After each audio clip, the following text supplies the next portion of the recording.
It February 11th, 2024. Happy anniversary, Rusty. Yep. Happy anniversary, Mel. And that other guy. You guys. Just got the notification. Okay. That's I always don't count. I didn't start with you like she did. well, it's still an anniversary. Yeah. Okay. Yep. I see us. We're live. Everybody must be watching the Super Bowl. Hi, Kathy. How are you? Hopefully, she's doing better because she had an incident. I heard. Hey, Delan. Delan. Delan. Wombat Mommy. I can't believe you What? guys aren't. What? Yeah. Hi. No way. Yeah, way. Way, man. TikTok groupie. Who's that?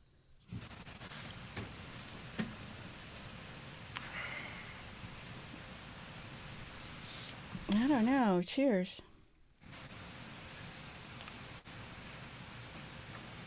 All right, we're fixing to get this party started. Send me the pilot. 10 seconds.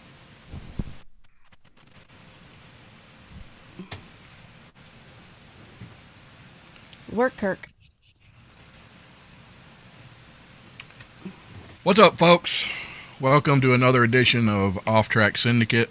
Big changes are underway right now, and we got a lot of what we got, like a million mile dog. What in tarnation is tarnation, and did Yosemite Sam actually say it? And a death wedgie, or what was it, Mel? What was it called? Yeah, Death Wedgie. Or she almost died. Spoiler alert. But anyway, all right, let's get it started.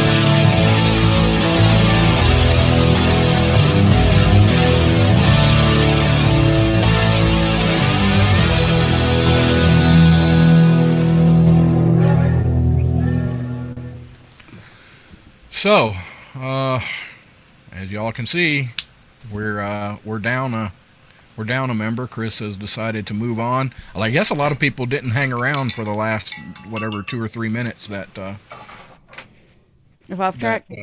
I got stuff falling, hitting my house out here. It's raining hard. Yeah, I guess they didn't stick around when he made the announcement. It caught a few people off guard, so I figured, I'd talk about it. You know, he's decided to move on, I guess. Bigger and better. Syrah, I reckon. Bigger and better things. Right. So there's I didn't know this was a thing. So apparently, if you fly a million miles, Delta Airlines gives you a silver medallion. What does the medallion do? I don't know, just okay. recognizes I you. was hoping it was magically enchanted or something like that. Yeah, no, it's just a silver medallion. But meet Nesbit, the first dog to fly a million miles with Delta Airlines and earn the coveted silver medallion.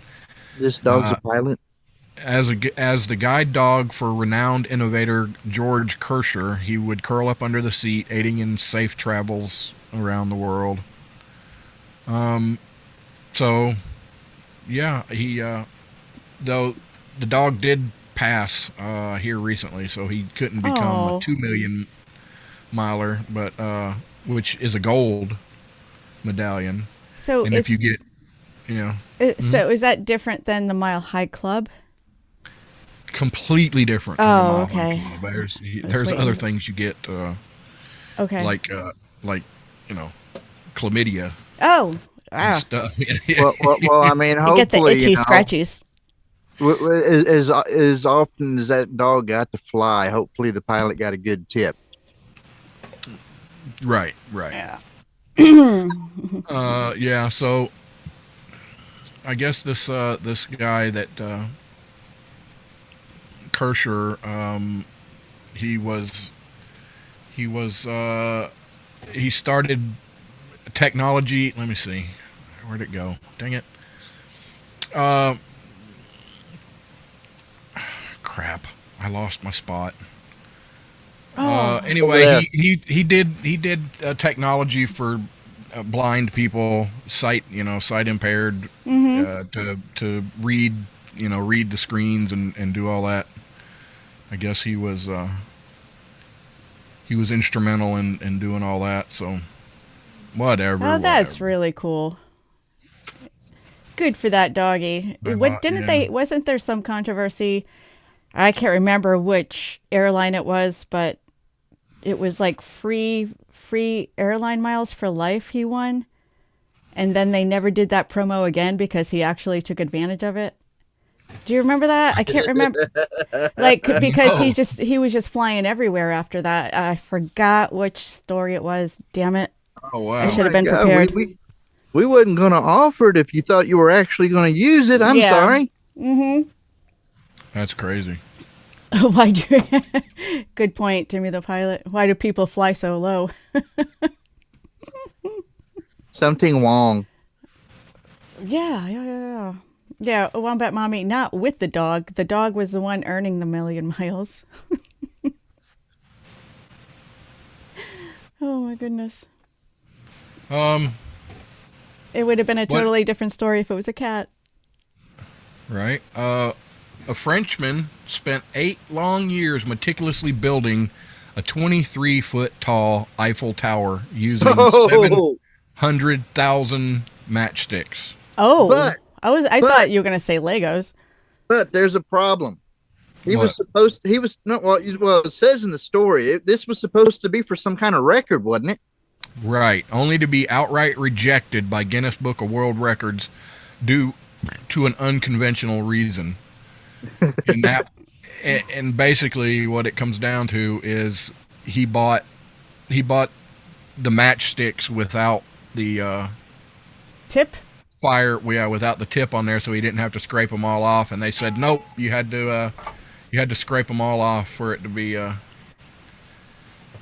Man, that whatever. reminds That's me. crazy. I used to like, okay, you know those cans of like not Pringles, but like cheese balls? Remember the cans they came Right? in? Yeah.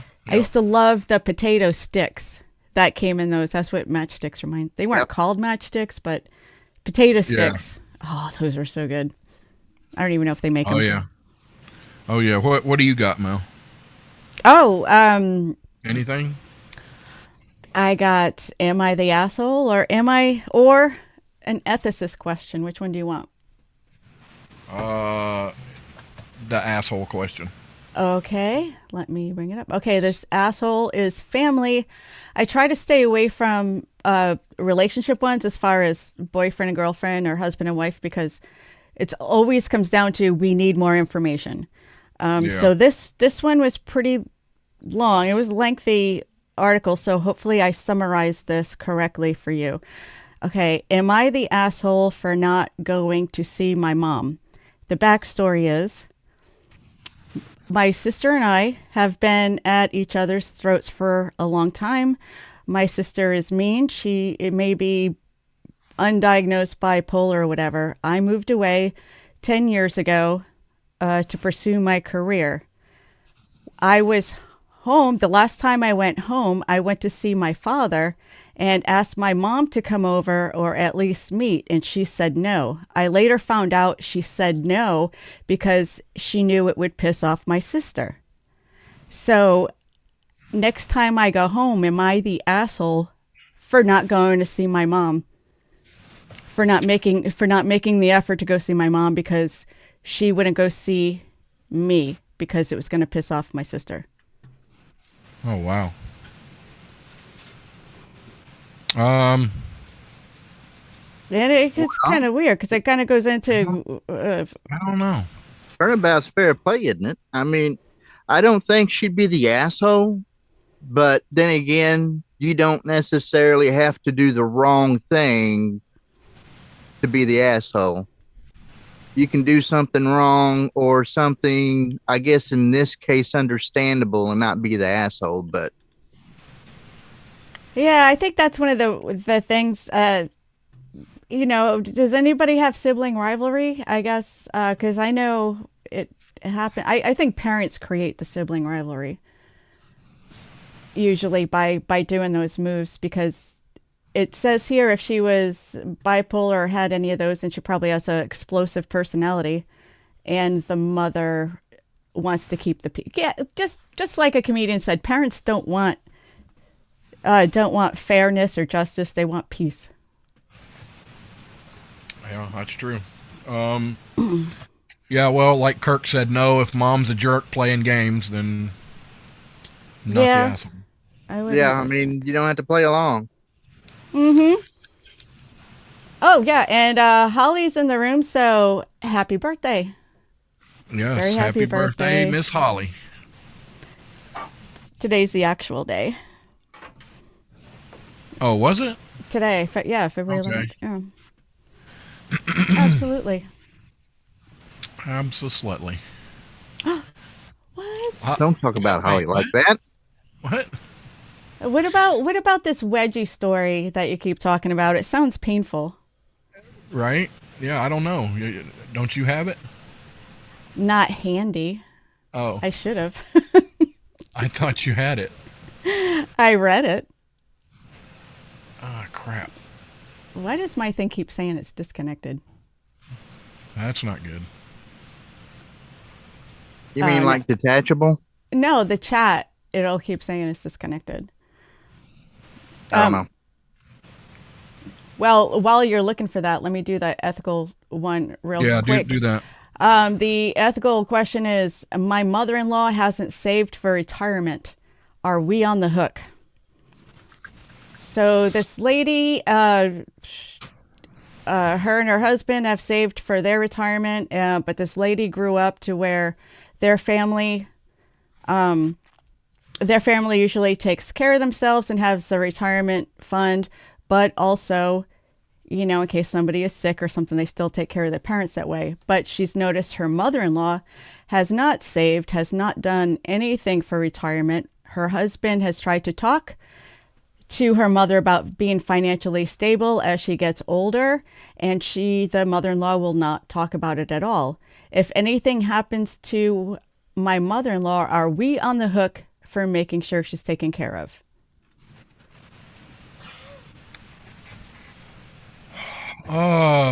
These are tough this week. Yeah, that's I guess. I don't know. I guess morally, I guess you would be on the hook. I don't know. I don't know. Yeah. I'm lost on that one. Yeah, I don't know. I mean, especially since they've talked to her, the husband's really good with finance. I think he even works in finance. But the mom gets uncomfortable every time they talk about it. She's like, no, someday I'll win the lottery. Or she said, like, she has her own plans. And, it's really funny how many elderly people count on that. They really do count on winning the lottery as part of their retirement plan. I don't think they count on that. I think they're just wanting to avoid it and push it off as much as they can to avoid dealing with it until it ends up being too late. Because I mean, yeah, and live off of Social Security. It just sucks. yeah. So I wouldn't say they're on the hook for it. I wouldn't be providing enough for a retirement, but I would help her out where I could, and probably if she was part of my family, just try to make things a little bit easier. But at the same time, I'm not going to pull things out to where it's going to leech off of my wife and I's savings and retirement and stuff along the way either. So you wouldn't let her move in with you? Yeah, these are tough this week. Sorry. That's a different question. Mm-hmm. Because I mean, that would be something that would have benefits and negatives both to it. I mean, having somebody move in while you still have other kids or other things that needs to be done that you can't get to because you're as busy as you are, oftentimes that's a help. That's true, especially if you have youngins. Or if you have a number of pets. We currently got 6 dogs and 4 cats. Jeez. Holy cow, it's a freaking zoo. And there's another dog visiting out in the other room out here in the property. And that's not even counting the kids. Wow. Speaking of animals. Yep. Do you have a read, or you want me to do it? Warhorse. Oh, you go. Okay. Our sponsor is going to be a quick one for the first one, but warhorselegacy.org. They take care of veterans and their families. That's important right there. To heal from anxiety disorders or just reacclimating into civilian life using equine therapy. Check out their website at warhorselegacy.org. They have they're in what, Arkansas? Winslow, Arkansas? Yeah. Yep, just a little bit west of Walmart Central. Oh, near Bentonville, huh? Yeah. Well, check them out. We'll talk a little bit more about them later. Check them out at warhorselegacy.org. warhorselegacy.org. Ah, crap. Oh, OffTrack Syndicate, bitches.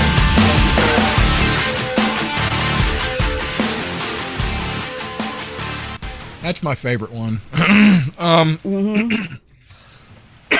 Sorry, y'all. I'm going through a little bit of a.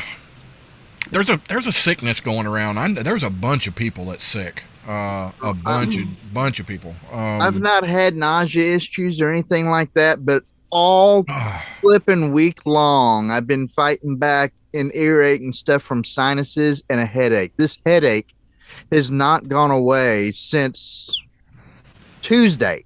Damn. At least.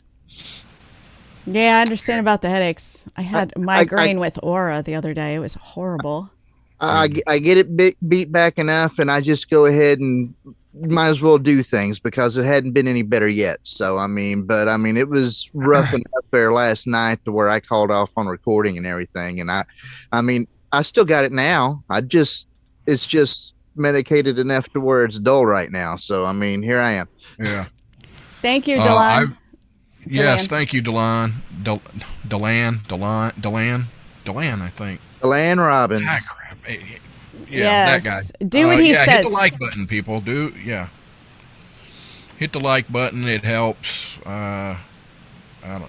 It's crazy, but so I've been battling this thing for about 3 days now, and I'm not feeling it. I'm freaking sweating right now. You sound flu-ish. Yeah. Sound flu. Yeah. Anyway, all right. So I was sick, but I was not as sick as this girl right here. Fashion is important to some people, and so important that they will sacrifice comfort for style. Ladies in your high heels. Ouch. You know that shit's not comfortable. No, I only wear them when I'm sitting down. So this is what one woman did, and because of it, her choice of shorts wound up sending her to the hospital. In a TikTok video, 25-year-old girl from North Carolina.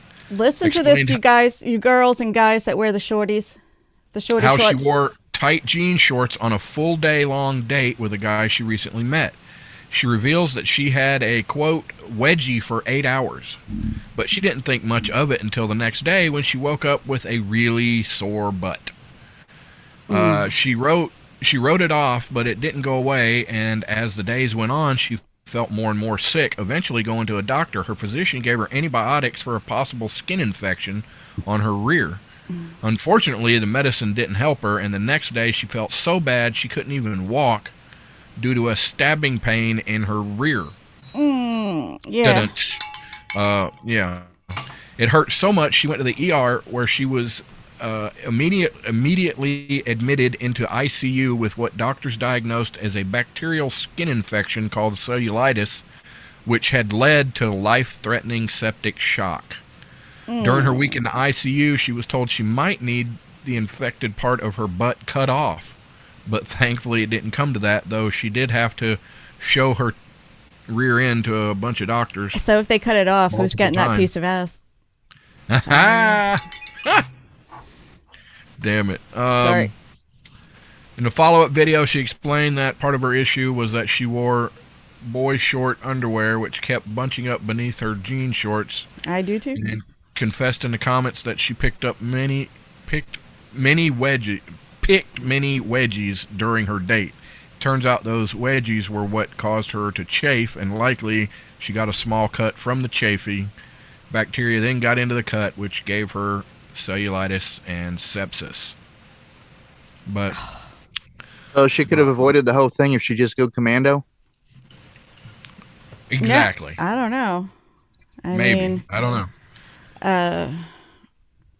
But in the end, it wasn't all bad. She explained. In the end, it was all bad. In the end, it was all bad. That's where all the bad was. The guy that she was dating, they planned to tell the story at their wedding. So, yeah, yeah, that's a crazy story, but that is not something I would tell at my wedding. Hey, our first date, I can think of other stories. Went up my ass the wrong way or whatever. Yeah. One thing that sounded familiar when I first read the story was anybody really big into that show House with Hugh Laurie? Oh yeah, Dr. House. Yes. There was one episode where a kid. There was like bootlegger jeans. People were selling clothes out of the back of the truck, and one of the kids wore the jeans without washing them first, and they went through all of their research and troubleshooting the kid, and come to find out it was bacteria from these illegal jeans that they bought off of the back of a truck. Crazy. Huh. Even some of the short little skits that on only the small sections are funny as can be too, because there's a guy that came in all nice and cleaned up, having burning and irritation in his nose, and during this whole time he's giving the main character crap for his appearance because he's always in rough shaving and a little just looks a little bit rough, the guy's an asshole, right? And finally, after some examination and the patient giving him crap for not keeping himself up and clean and all trimmed and shaved and everything, he tells the guy, "Congratulations, you need to quit using your clippers and stuff there to cut your nose hairs. You got athlete's foot in your nose." That is gross. That is absolutely sick. That is, yeah. Oh my God. Terrible. Terrible. Yeah, I know some similar jokes, but this show is way too classy to tell them. Wait, what? Wait, this show is what? Classy. I don't know what she's talking about. She doesn't speak for me. I'm watching the halftime show. What? Yeah. Halftime of what? It's a halftime of some baseball game. Somebody got a home run and now some guy's singing. Huh. So, all right. So I got some Super Bowl facts here. So the Super Bowl won. Well, I thought we were supposed to say the really big game or something like that. Are we allowed to say Super Bowl? I don't know. Wasn't called that. It was known as the AFL NFL World Championship game. That makes sense. Believe it or not, the halftime show wasn't always a star-studded extravaganza. Super Bowl I's halftime featured marching bands from the University of Arizona and Grambling State. Mm-hmm. So, coin toss curse. The team winning the coin toss has only won 23 out of 57 Super Bowls, defying the perceived advantage. Oh, wow. That's pretty cool. Yeah. So, like, if you toss a quarter 8 times and it's heads every single time, what are the odds it's going to be heads the next time? Oh, Ooh, I don't know. that takes some calculations. 50-50. Is it a two-headed coin? 50-50. Oh, yeah. It's still 50-50. Okay. Still 50-50. Mm-hmm. Yeah. Whatever. The odds of it the next time is 50-50. However, the Yes. odds of it being heads that many times in a row are not 50-50. Every coin toss is 50-50. Yeah, every individual coin tossed. Actually, it's not 50-50. It's usually that much. Sorry, we can't do any math. Kirk called it. Kurt called. There you go. All right, stick around, folks. More mediocrity. Setting the bar high for mediocrity.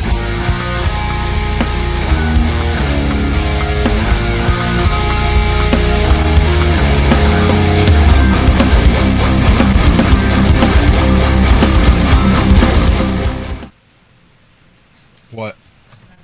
What?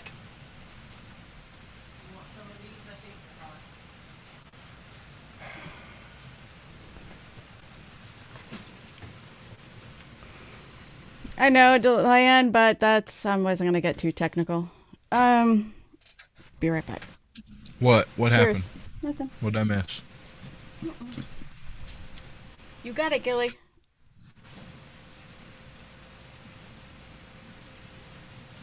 Okay, go.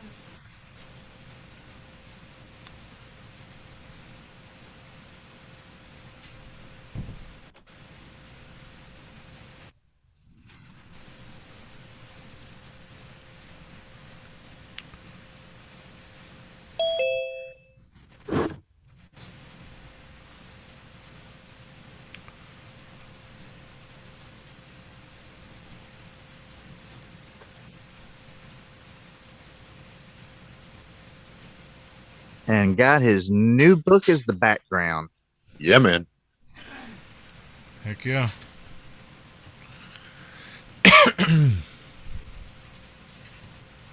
How are you, sir? Super fantabulous. How do you spell that? I don't.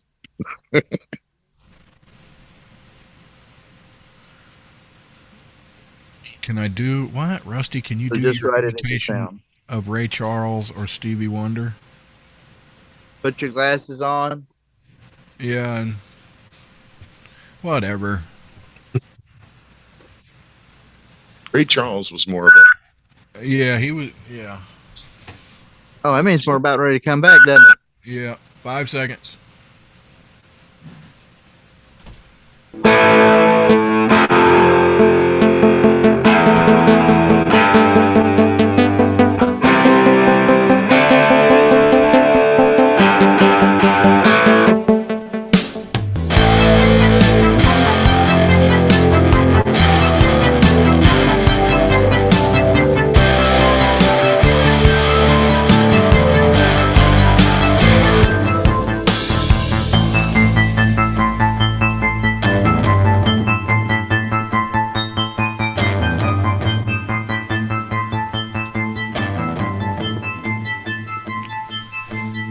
All right, folks. Joining us this half hour is Mr. Peter Seraphin. Going to tell us about this this new book and where we can get it and everything about it. I thought you would have had your trooper hat on. Right? the constable hat. Yeah, it's over in the other room. I can go get it if you want. But Oh, we don't need Kinsey's kinks right now. I really Says love, you. I really love hats. I have dozens of fedoras and pork pies and stingy brims. Like I've got dozens of hats, and I joked that the biggest reason for getting myself appointed as constable was just to get another hat. Yeah. Yep. Man of many hats. All right. Uh-oh. Bah, I don't know what's wrong with my camera. Go ahead. you disappeared for a second. All right. So tell us about this book. Okay, well, it comes out May 1st, and you can pre-order the electronic version just about any place you buy electronic, ebooks, Amazon, for example. But if you want to pre-order the paperback or the hardcover, an actual physical book, the place you can do that right now is trustshattered.com. Oh, you got the website. I did. I am putting, okay, so this is my 4th book. And I'm a little disappointed, Melissa. The last time I was on here, you had all of my other books next to you. Yes. And I don't see them there this time. So. Yes, I'm in the process of reorganizing. That's why. Yes. Sorry. That's all right. Damn it. Anyway, I'm putting a lot more effort into promoting this one than I have done with any of the other 3 as Kinsey finds them and starts displaying them around. This one, I think this one crosses lines where it's universally applicable. So basically what it is it's 45 examples of how government has betrayed the trust of protecting our rights. And I took those 45 examples and I divided them into life, liberty, and property. John Locke's immutable principles, life, liberty, and property. Mm-hmm. And I tried really hard to write it in such a way that if you're on the right side of the political aisle, you're going to read this and you might go, hey, I didn't know about that one, or I didn't realize that one was a sub-project of that one, and you're going to learn a thing or two. But I tried to write it in such a way that you can hand it to your most progressive, left-leaning family member or friend, and when they read it, they shouldn't get offended. And they should be able to read the book and finish it. And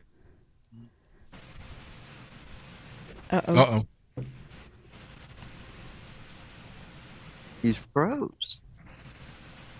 No, I think he was trying to say he could hand it to somebody who's on the left, but it would be something that's intriguing for them too. Like, oh crap, I didn't know that. Well, I was wondering if he took the time and everything and tried to dumb it down for enough of us and made it so simple that even a politician could understand Trust Shattered when they read it. Yeah. All right. You froze up on us there for a minute. Yeah, I saw that. It kicked me completely out and I came back in. I have no idea how much of that you heard. I just kept rambling. You're right. The last you said you could even give it to a liberal family member. Yeah, I think that's where you were going with that. Yeah, the idea is you should be able to give it to your most liberal or progressive friend or family member, and they'll read it and they won't be offended by it. Mm-hmm. And hopefully, after reading it, they'll come back to you and say, "All right, well, I still don't agree with you, but at least now I understand where you're coming from." Mm-hmm. Are you sure they won't be offended by it? Because it is a pretty high bar and it keeps on rising these days. Okay, let me rephrase that to be shouldn't be offended by it. Oh, well, that's 80% of the stuff that's out there today. So, all right. So part one, it's 3 parts: betrayed bodies, betrayed liberties, and betrayed estates.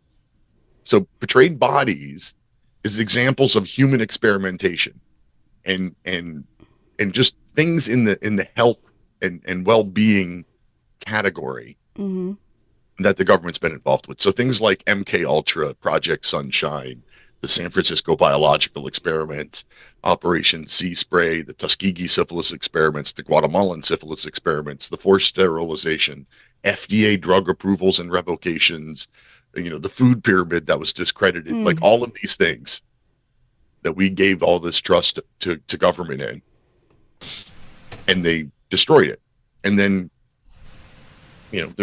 surprisingly, COVID-19 actually made it into all 3 parts, but liberty, property, and life.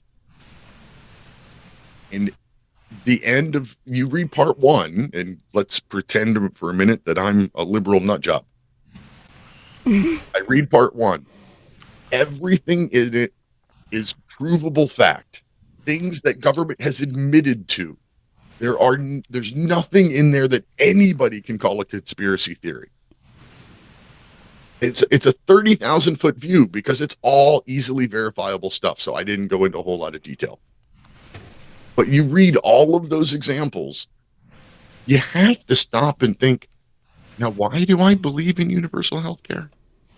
After reading part 1. Yeah. Yeah, I don't. You gotta. Yeah.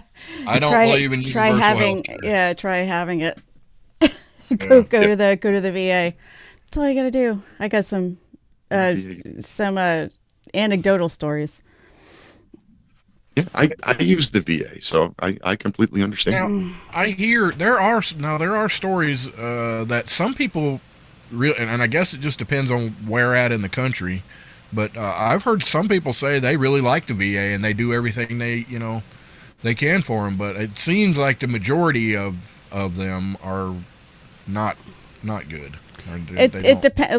Like anything, it depends. But they are really on the hook for people getting sick and losing their lives for no damn reason, just because of the time it takes.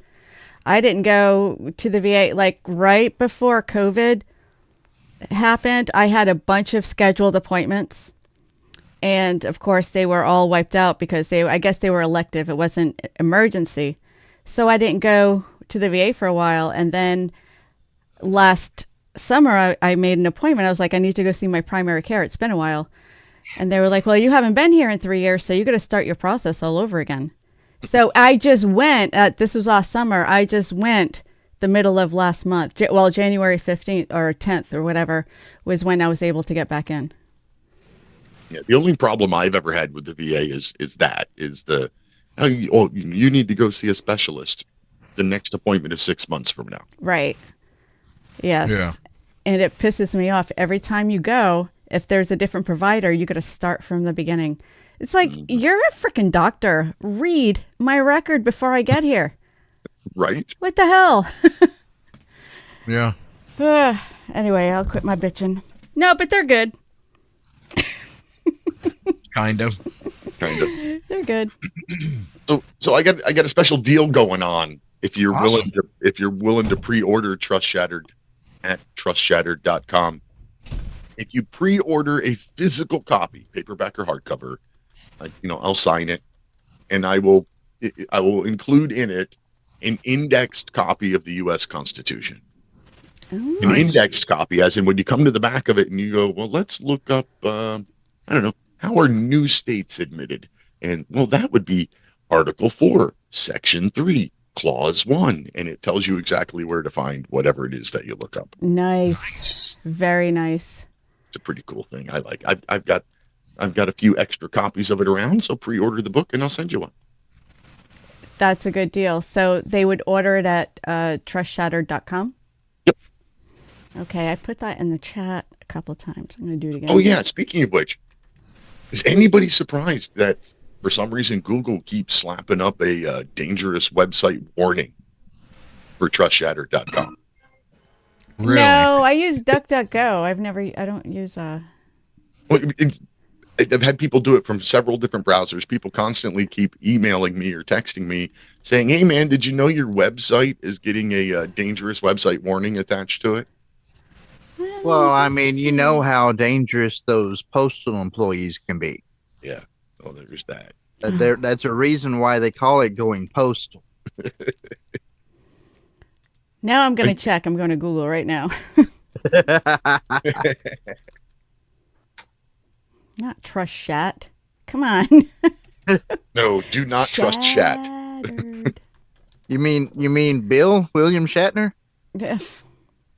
Oh my gosh. Oh no, now it came up with a bunch of psychology. How to rebuild trust. No, DuckDuckGo is a lot better than Google. I'll just so are you on Goodreads? I am. Nice.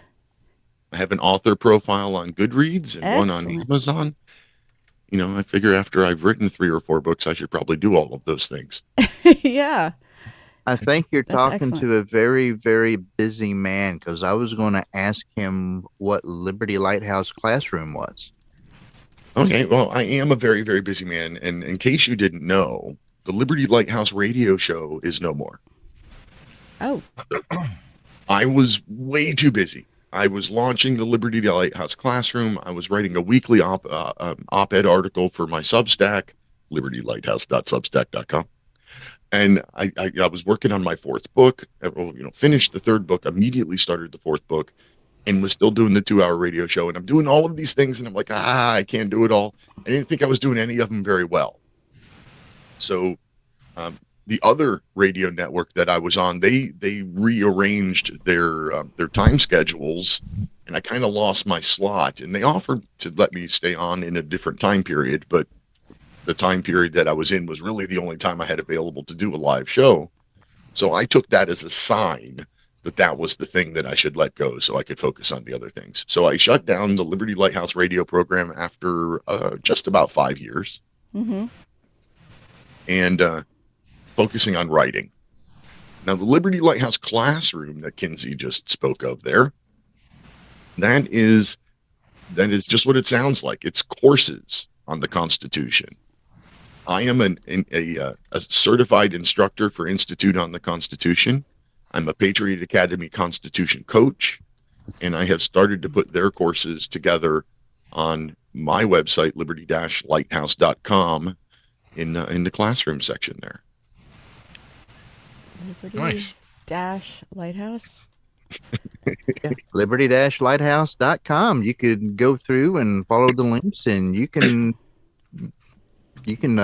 go ahead and get your membership and be a lighthouse keeper. Hey, Yeah, learn some stuff. hey, Timmy, put that in the chat too. Thanks. So the classroom works in a way that anybody can go in and basically buy access to one class if they so choose, or you can become a member, a Lighthouse Lightkeeper, and get access to all of them. Right now, there's about 18 hours worth of courses up there with a whole lot more planned. So this is for anybody. Do you have anything special for, teachers that want to put this in their classroom, or homeschool mamas that want to put this in their classroom? I haven't done anything like that yet. I do plan on putting one specifically. I plan on building a course specifically for civics and homeschool mama. I mean, not to put anything else on your plate, because you must be bored all freaking He's not day. busy. Yeah. Not busy. Well, if you're a pastor, if you're a religious leader, contact me, and I will get you a free access to the Truth of America's Founding, which is taught by a pastor to other pastors. And then if you're a law enforcement officer, again, contact me, and I'll give you free access to the sheriff and the citizen class. Wow, that's pretty cool. Wow. What if you're a retired officer? Sure, why not? I'm not doing this to get rich. Yeah. I'm doing it to teach. Yeah. I charge a little bit of money because it's expensive and it takes a lot of time. It is. It really is. And you put in so much time. The reason I was talking about the teacher thing, something came up in my feed earlier, because I live close to New Orleans, and they have a class now, about the World War II Museum in New Orleans. Mm-hmm. I still haven't been. I am so ashamed. I've been to the one in Birch's Garden. I've been to Eagle's Nest and all those fun places. Still haven't been to the one that's an hour away from me. But anyway, they're offering courses for teachers who can't make it there to teach their students about it. It's like some 3D interactive course, and that was just on my brain. So that's why I was wondering if you were giving any offering, schools anything, and of course they would pay you. My brother's a history teacher. That's why I ask. Well, I do have in the works, in the plans, a course geared for school age kids about the founding, and once I do, then yeah, I'll probably make it available to homeschoolers and school systems and everybody. That's awesome. Congratulations. What's Is wrong? our feed still up? What do you mean our feed? Because Still, we're YouTube. still showing up on YouTube on my end.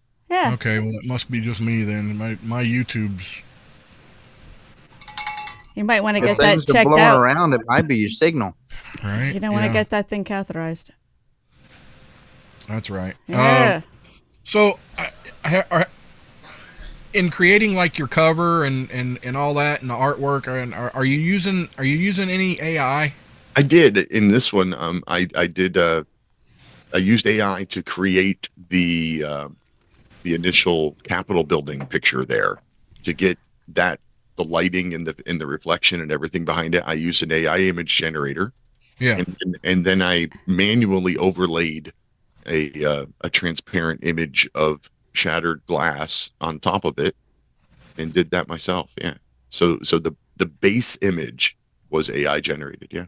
That is Yeah, that's- which one do you use Midjourney or I I tried 2 or 3 of the different free ones. I think I actually got that out of what's Chat GPT's image generator. Yeah. okay, yep. Daily or something like that. It's this stuff is happening so fast. Like I found Midjourney like a year ago, and I still think that's the good. And it's probably obsolete now because it is happening so freaking fast.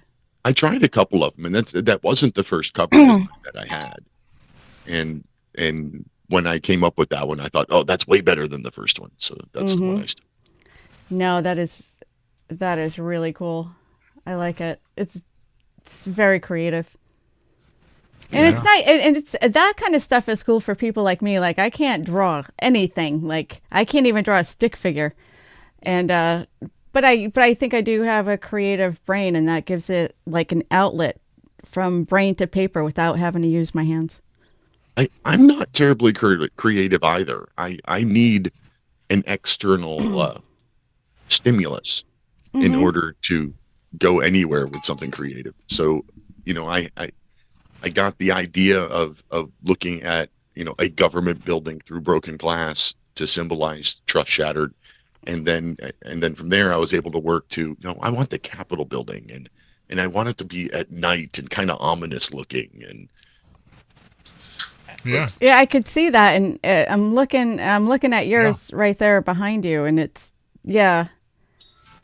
No, I do think you're a creative person. I like how you put that out there. That is not even that is eye catching, and hopefully is so. I know you sell on Amazon.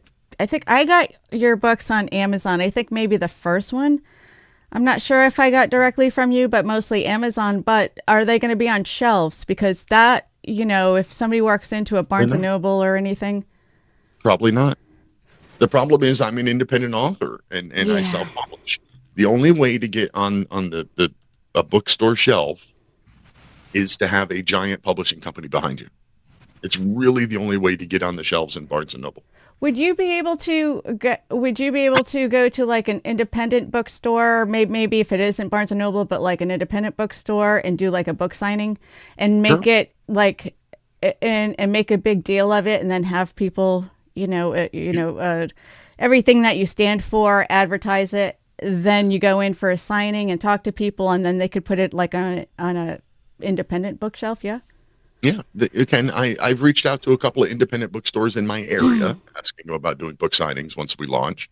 And I even set it up in such a way that, look, I'll take all of the risk away. The risk for any bookstore is they buy a book, it doesn't sell, and well, they're stuck with it. And then they end up having to sell it for nothing. And they're stuck with the inventory. So I proposed to a couple of local bookstores that I'll show up and I'll bring the books. And you can sell them at full retail price. You keep the same cut that you would keep if you had bought it through a distributor. And then when I'm done, give me my cut of the money, give me back the books that didn't sell, and I'm out of your hair. So that really shows you're not in it for the money. You're honestly like your heart is in sending the message. You're Definitely. Yeah. Of the first 3 books I sold, I basically broke even on all of them. I have not made any profit, none that I've noticed. Surprisingly, just last month, I saw 3 audiobook sales of my very first book, which is now going on 5 years old. Mm-hmm. And just last month, I sold 3 audio copies, and I thought that was odd. But hey, whatever. So 3 books in, I've sold roughly 100 copies of each, which is a lot for a self-published nobody. But that really is. it really is. It just barely covers the cost of doing the design, the editing, the everything else. It just barely covers the cost.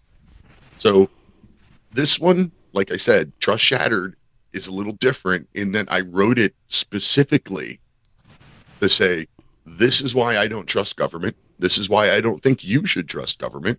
And I really honestly tried to write it in a way that you could hand it to anybody who anywhere on the political spectrum, and they should be able to walk away going, all right, I understand. I might not agree with you, but at least now I can understand why you have the stance that you have, why you don't trust government.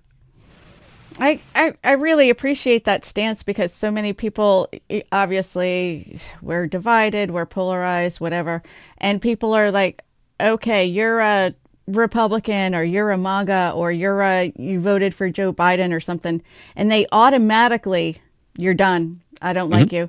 No, nobody says they want to know what you believe, but nobody cares why. Some people, we have become so selfish and so, I don't want to say mean to each other, but yeah, Divided. I don't agree with what you think. So F you. How about I don't agree what you think? Tell me why you think that way. Or, how can I explain it to you? Why do you feel this way? Instead of just being like, F you. Yeah. And Judgy. what can we agree on? Yeah. We can't be, nobody wants to go any further. Oh, I disagree with you, so, you're dead to me and whatever, blah, blah, blah. How about you find some common ground and work from there? Yeah, I mean, it was the spirit that even Reagan worked in, because his quote was, my 80%, my 80% friend's not my 20% enemy. Mm-hmm. So, I mean, I think we lost a lot of that now, because so many people break rule number 1. Don't be a jerk. Yeah. Scott Morris says, if it helps any, your show is better than the game. So, well, I have the game on right here, and I'm watching the show. So. Yeah. Oh wait, there's a guy in just his underwear. Wait a minute. Oh, never mind. He's ugly. Get your head. where's that at? CBS. Oh, Oh wait, Jennifer Aniston's on. There she is. Oh she in Jennifer underwear too? It's Ross and Rachel. Shut up.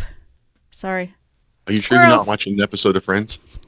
If they were older. I got Deland, ADHD. Deland wants to ask a question. Peter, what sets you apart from people thinking this is just another conspiracy theory book?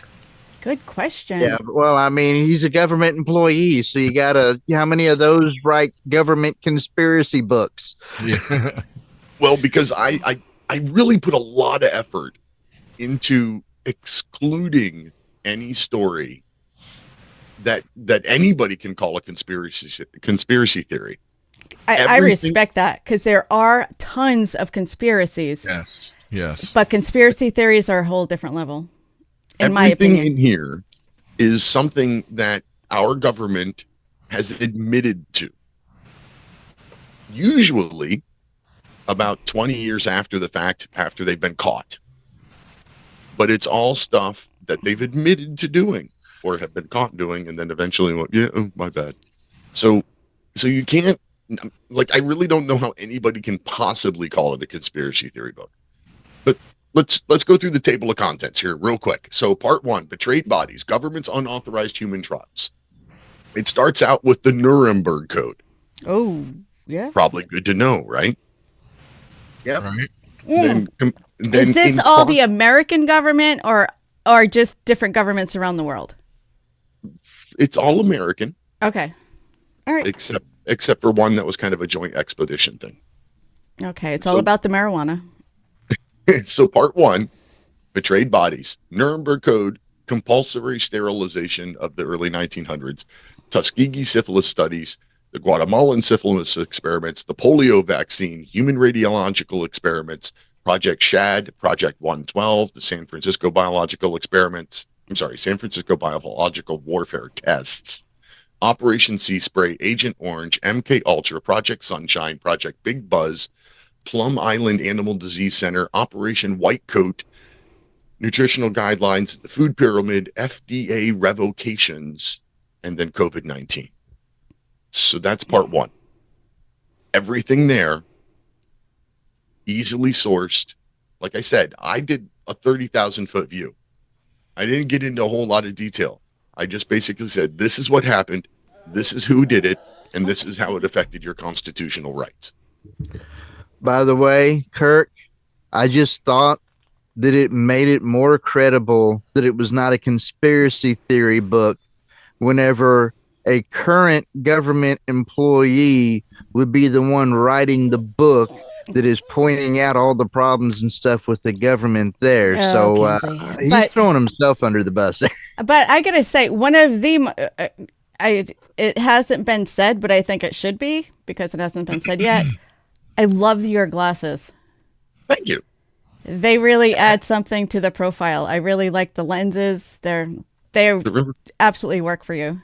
They're relatively new, and I like them too. Yeah. Does the yellow help with night driving? It does. That's actually why I bought them. I need them. I need them bad. I cannot see anything at night anymore. You can buy the visors too if you want. Yeah, if you have issues with glare, that'll just knock it right out. Yeah. The last pair of glasses I had two different sets of clip-ons. I for the longest time I bought the auto tinting ones, but I'm a mailman. They don't tint when you're in a car. No, they don't because of the UV windshield. Right. Yep. All right. I guess we're gonna bring on some other guests. Peter, you're welcome to hang out if you want, or if you got to go, whatever you want to do. We're just getting into all this. All right.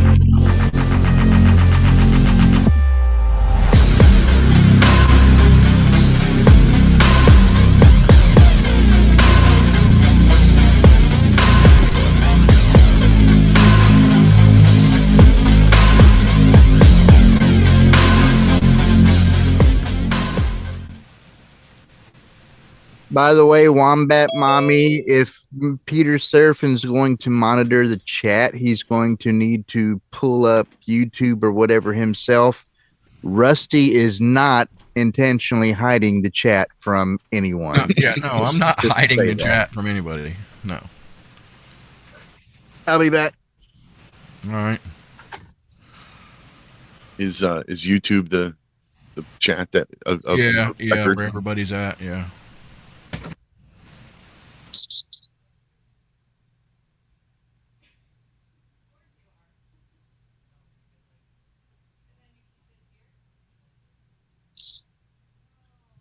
Sir Trotter. Yes. Hey, what's up, Pete? How are you? Freaking fantastic. How are you? Oh, not too bad. It's been a long time. Yes. Hey.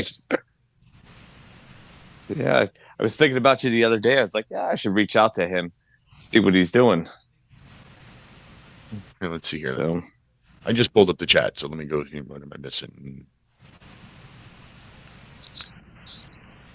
I don't know why she was asking that. I went back and looked. I don't think she was asking anything. Wombat Mommy, I don't know. Maybe because I had never mentioned anything. Maybe. Barbara said hi, and I didn't respond. Ah. Timmy the Pilot put up my website. Appreciate that.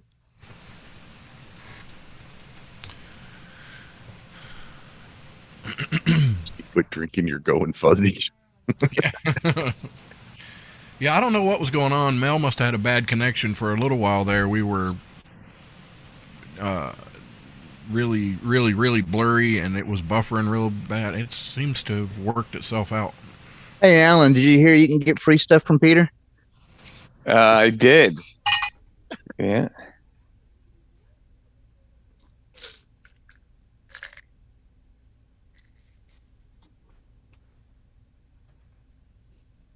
Oh, wait. We lost Alan? What happened? I just get bounced out. What happened there? I don't know. It's still showing you in here. Just froze. Oh, now you're in here twice. I am. Yeah. Well, we got a good first still shot of you. Yeah. Now we got one that's not being still. So if I put this one in the waiting room, it's not going to mess with him, is it? No. Okay, there we go. Yeah, it shouldn't. It'll sit there in the waiting room until it drops out. Till Zoom servers finally realize it. Peter, I don't understand Wombat Mommy. Peter is a little too responsible for us.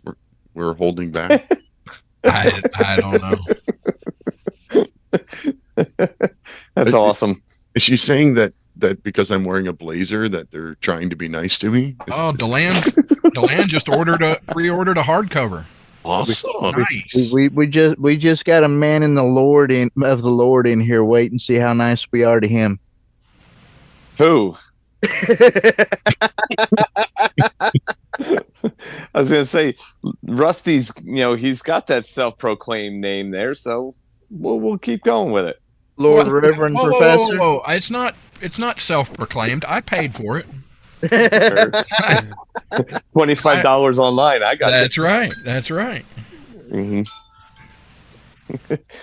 It works the same way with Democrat votes. There you go. Paid for it. Buy 'em. That's it. Does Peter self-publish? Yes. I didn't see that yet. Yeah, there it is. Give me the pilot. Here we go.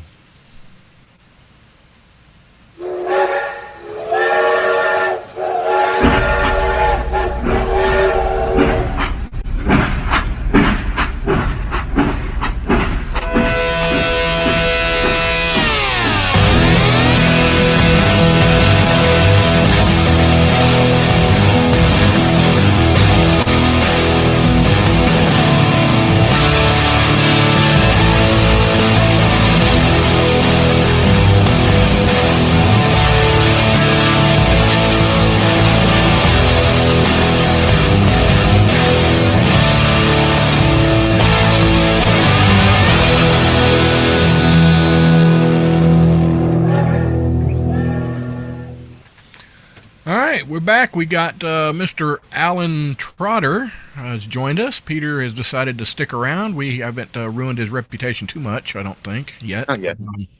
That's because nobody watches us. Well, fair enough. There you go.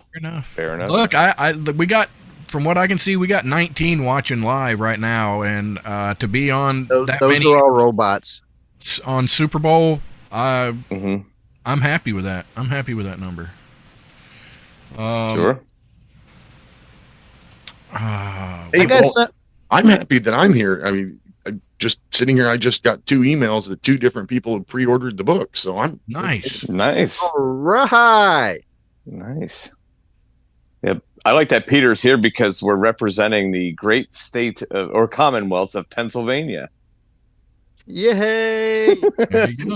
he had a good chuckle there. That's why I said it. Actually, I was chucking at slightly venomous Kirk over here. We are not bots. 01001001. Yeah. Now, Alan, I got a question for you because I saw something here recently, and I was wondering what your opinion would be on certain number of new Bible versions or translations. Oh, I don't know. I mean, it's if the homework was done properly and if they have their background in classic Hebrew and Koine Greek, have at it. Now, I'm about to test your opinion on this. Are you going to give me like an urban street kind of translation and things like that? Because I've heard a couple of those over the years, and it's just like, okay, I see what they're doing, but whatever. Well, I'm going to go ahead, and as long as this will play right, I'm going to go ahead and play a clip for the newest, latest, and greatest Bible version. Oh, nice. Recently, I did hear about a new translation out called the. It's really low. All right, let me pause it and see if I can try this again. Because I had the volume way too low. My apologies. That is my fault. And let's see if this is high enough. Recently, I did hear about a new translation out called the Gen Z Bible, where someone had taken the scriptures and translated it into Gen Z language. Now, I'm going to read part of this. I do want to let you know I would never dishonor God's word. I have triple checked this to make sure this is exactly what Luke 1 communicates when the angel talks to Mary. Check this out.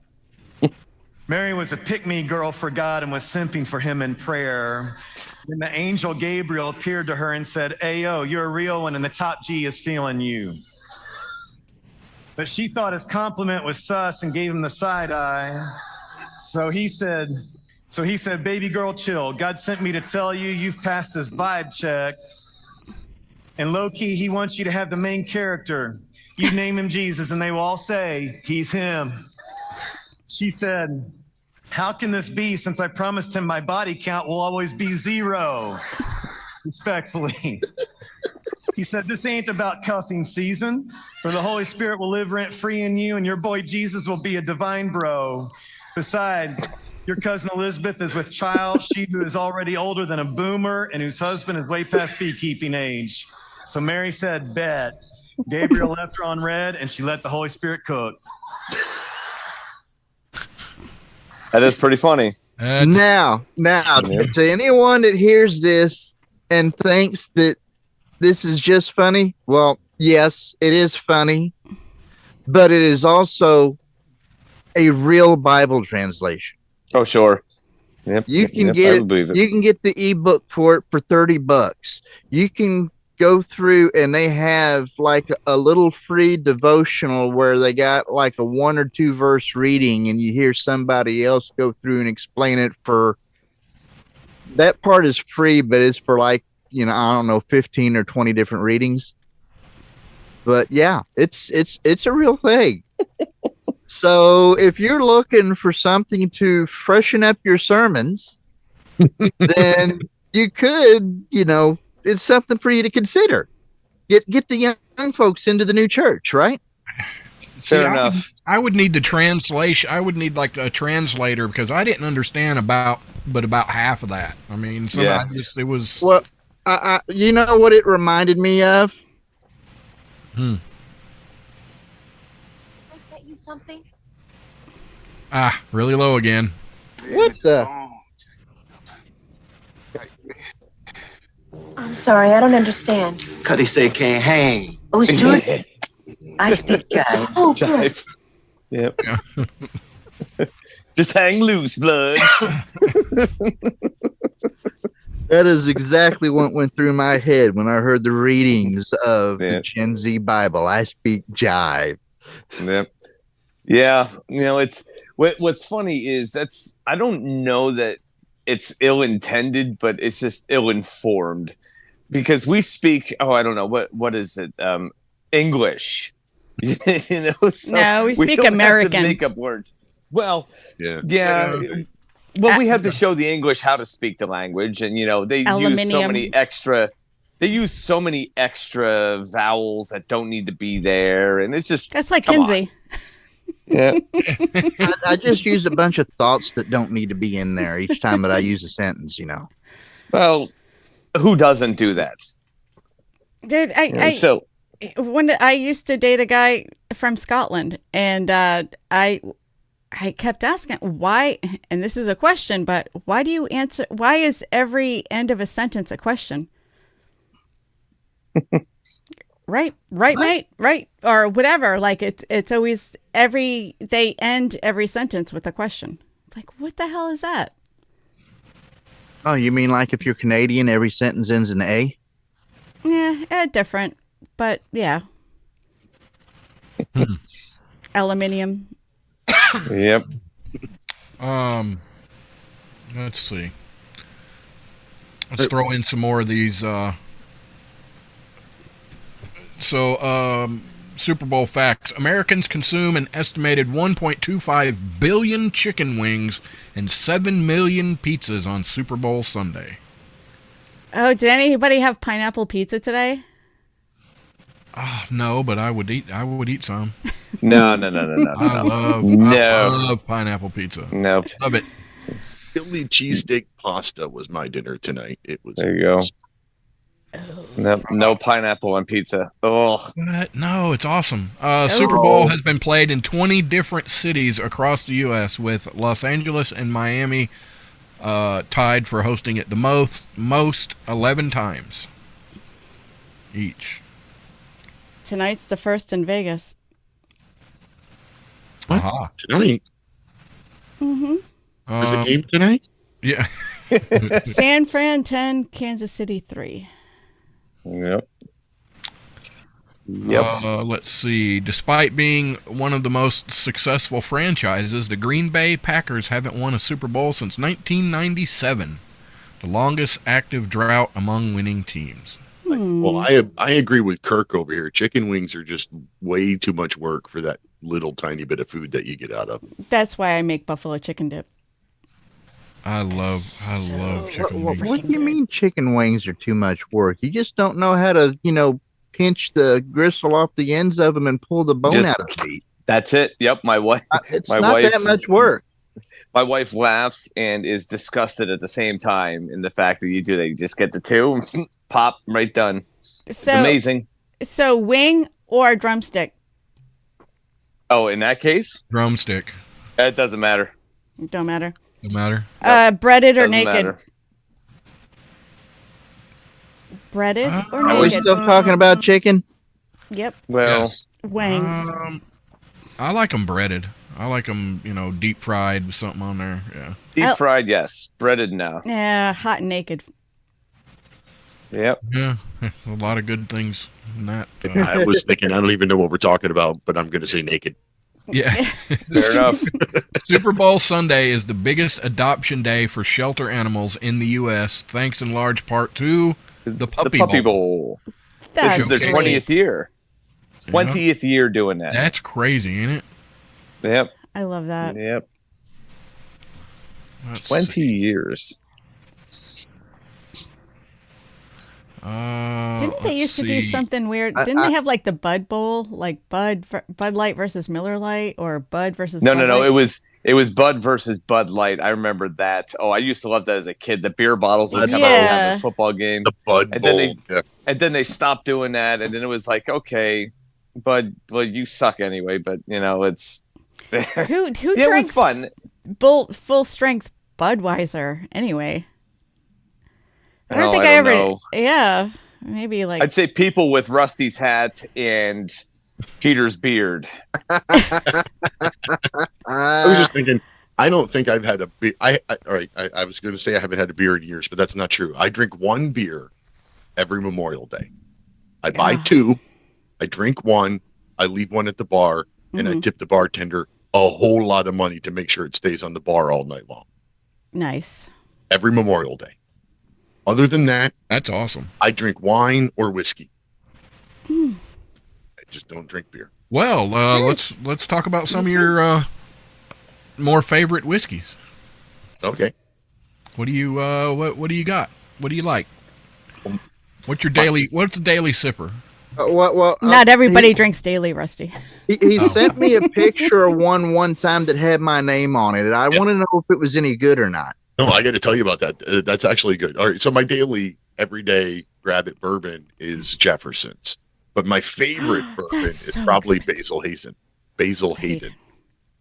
However, there's a new Liberty distillery out of Philadelphia, I believe, Oh, and they have whiskeys that go under that are called Kinsey whiskeys, and they do an amazing rye. Like, I'm not a huge fan of rye, but I could drink their rye every day. I'm a huge rye. I'm a rye drink. Right. This is Elijah Craig rye. Well, tonight I'm drinking a Cabernet Sauvignon that was aged in a bourbon barrel. Oh, is that 19 Crimes? No. Oh, I can't Apothic. I can't think of what it is right now. I don't remember. Apothic Nighthawk. To say it's so good he doesn't remember it. That's awesome. Just say that sounds good. That I was sounds gonna good. say, yeah. Just say so she quits guessing there, Peter. Yeah, sure, No, Blondie, settle Now, down. now, if you want to skip off, across the pond and talk about my favorite scotches. Lefroy, I am just not a Scotch fan at all. But Love no, it. back there. Got my Lefroy. But my everyday scotch is bloody hell, I can't remember the name of it now. Glenlivet. No, nope. Crap. Now I can't remember, but it's the first Islay I ever found that was under $40 a bottle, and it's McClellan. It's I don't remember, $30 a bottle or something like that. And Islay scotches are usually 50 or more, so that's my everyday scotch. That's good. That's really good. Lefroy and Oban are my, if I'm feeling like splurging scotches. So I picked up some Old Tub. First time I tried it, and I finished the bottle. I probably drank In it one sitting. Yeah, just about. Yeah, just about. Yeah. It is really good and really, really cheap. It was like $25, I think. 100 proof. It's a bottled in bond.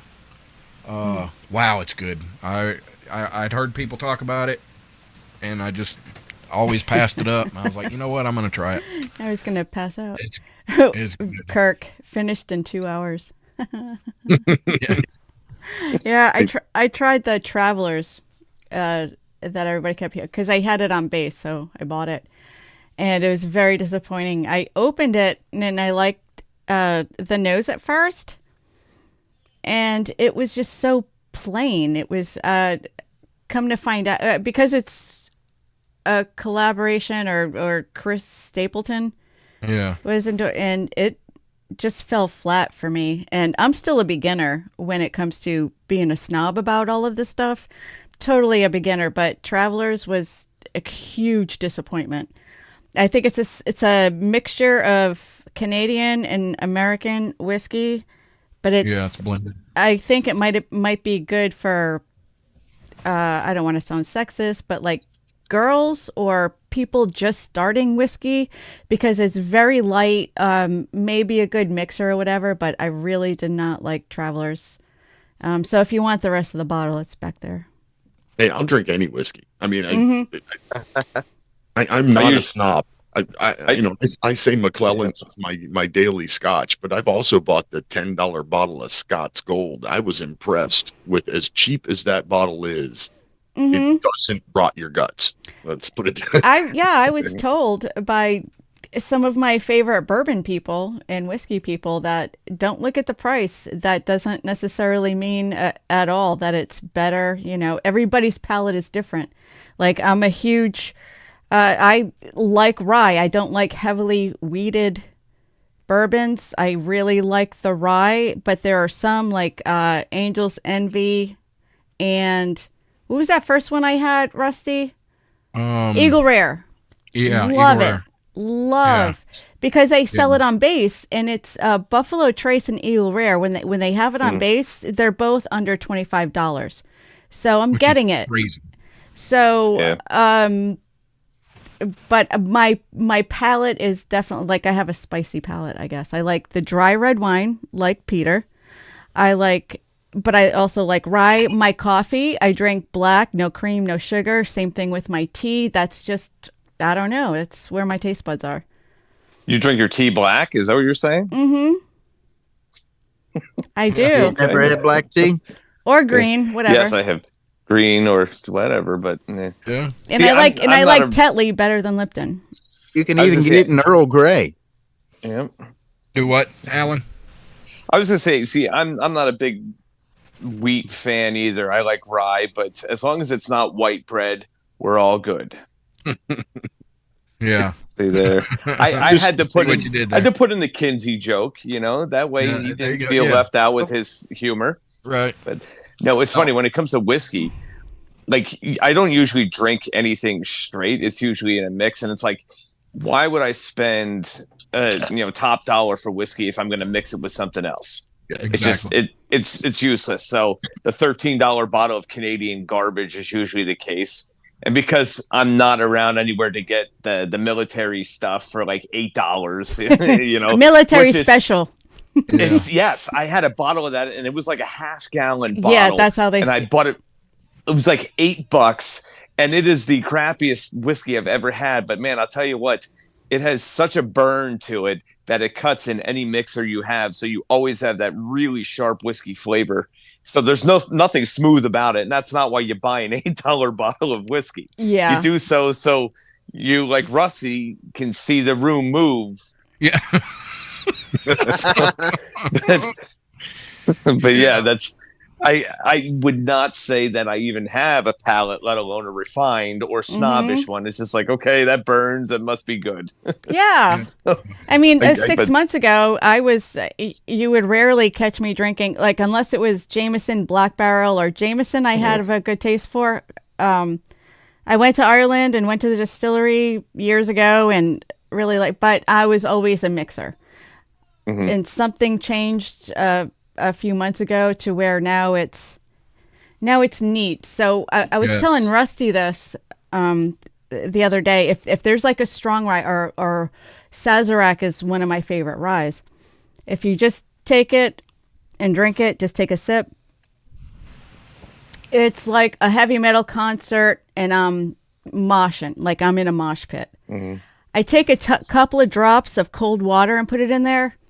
Now I'm at a rave. That's how I feel about. There's a couple of drops of water that does something to it. I'm not a chemist. I don't know that, but it is effing amazing. See, now I was always a big fan of Southern Comfort. I like that sort of peachy kind of flavor. Look, but somebody has a story. But anyway, when I saw that Southern Comfort had the 100, I got that, and I didn't know, because I was like the black label.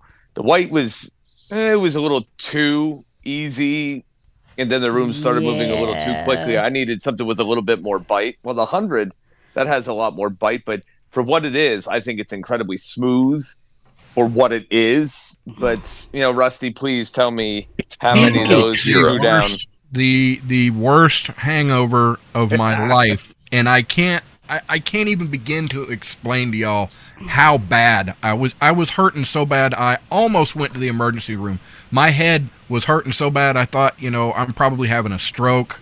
I really couldn't even open my eyes. It was so bad, and I was so sick for hours and hours and hours, and I never touched the stuff again after that. I haven't touched it. Come on, man. Hair of the dog. Hair of the dog. I haven't touched it back since. In there.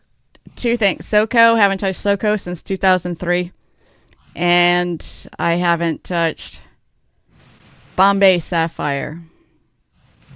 What's that? Gin. Okay. Yeah, I haven't had Southern Comfort since the 90s, and if I were going to use it today, I would put it on my waffles in the morning. It's so disgustingly sweet. Yeah. Thanks for not making me feel old, though. I appreciate that. Oof. Yeah. Yeah. Throw 90s. Wow. I'm sorry to be such a downer then. No. I got to keep remembering that, because I really liked it. I mean, I really liked Southern Comfort, but after that, I was like, nope, I ain't touching it. Get back up on the horse, man. Come on. But see, nowadays I don't get hangovers anymore at all. Wombat Mommy, I can get that's my favorite, but my grasshopper's name was Steve. Go ahead. What? It's a grasshopper walks into a bar joke. You had a pet grasshopper? Grasshopper walks into a bar. Bartender says, "Hey, we got a drink named after you." And he's like, "Really? You got a drink named Steve?" Yeah. I don't get, and it's only because I drink water. You got to hydrate. You stay hydrated, you won't get the headache. Yeah. Now, that's what I consider a hangover is the headache. Peter, so obviously you drink red wine. do you get red wine hangovers? If I drink 2 bottles, maybe. Generally, it's been a really long time since I've had a hangover. So I remember living in Italy. They don't have the tannins in their wine because they don't. There's that big misconception that saving wine, old wine, makes it better or more expensive, and that's not true. There's only like a couple of different grapes that happens to. After 3 years, those bottles, in 5 years, it's shit. Don't even think about even making vinegar with it. But so in Italy, they make a lot of their bottles is ready to drink. Like, drink now. Don't frickin' save this. Maybe save it to Christmas, but after that, drink it so they don't have the tannins and the preservatives in it. And you could drink all night and you would feel dehydrated, but there's not that, you don't get the pounding. There's no hangover from Italian wine. And I mean, the only Italian wine that's really even worth aging and keeping forever is an Amarone. Yes. And personally, I'm a big fan of the Sangioveses, which is the grape that's the same grape that's used to make Chianti. But I like that's it Tuscany, not as a Chianti. I like it before it's been aged that long and everything. Yeah, you like them young. We know. I got a wife that's 12 years younger than me. Yeah, he robbed the cradle. Good job. All right, guys, stick around. I don't know what the hell we're doing. We're just here. TrustShattered.com. TrustShattered.com.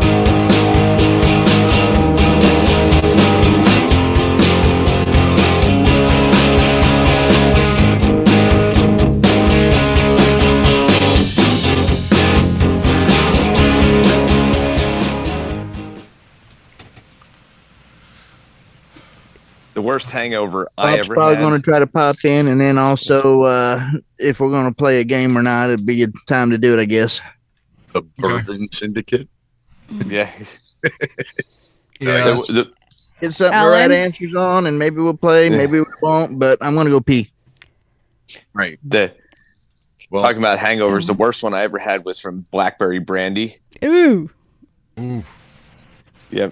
We used to do that as long as it was ice cold, because it actually ice cold is really decent, but man, does that that reminds me of high school. Gilly, quit it. All right. Well, I'm old and I still work for a living, so I got to get up early in the morning. I'm gonna. Okay, man.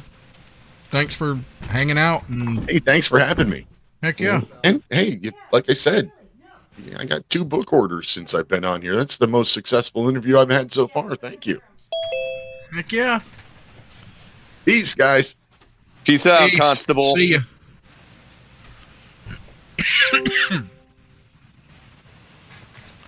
Oh, crap.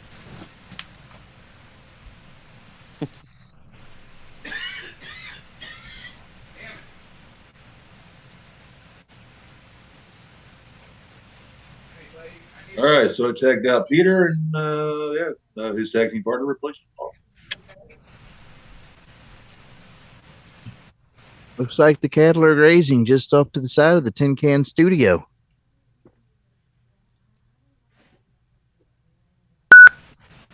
Oh my goodness, that means we're coming back.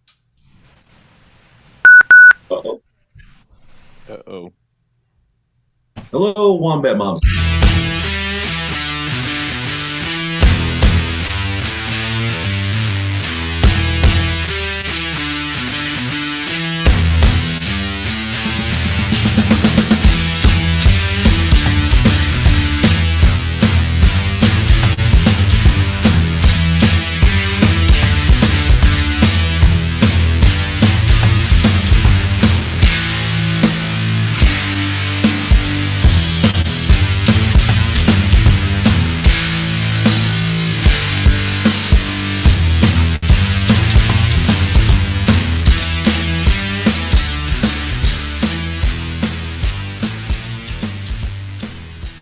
We're back. We're joined by the one, the only Kloppenborg. How are you, sir? I'm doing just peachy. After love this. How about yourself? we're getting by. We're making it. We're down a member. No talking about body parts or surgeries or anything, by the way, Rusty. That's we don't need to know. Okay. Anyway, so yeah, we're just trying to struggle through and figure out our footing, and I think what we're going to do, I think we're going to leave the fourth seat open and just like cycle people through. Be the every week, somebody else, or Well, we're going to have to find somebody that actually wants to be on the show to do that, Rusty. Well, there's that, of course. Okay. Yeah, so. Whoa. Well, Gilly's back. Where's Melissa? Right. You did tell her we had a show tonight, right? Didn't. Think she had too much rye. Yeah, maybe. I don't know. Can't find her way back to the chair. There's no telling. Anyway, so, if anybody wants to call in, yes, it is plugged in, and call in and listen to Rusty's sultry voice tell you how to play. There you go. What the heck is going on with Gilly?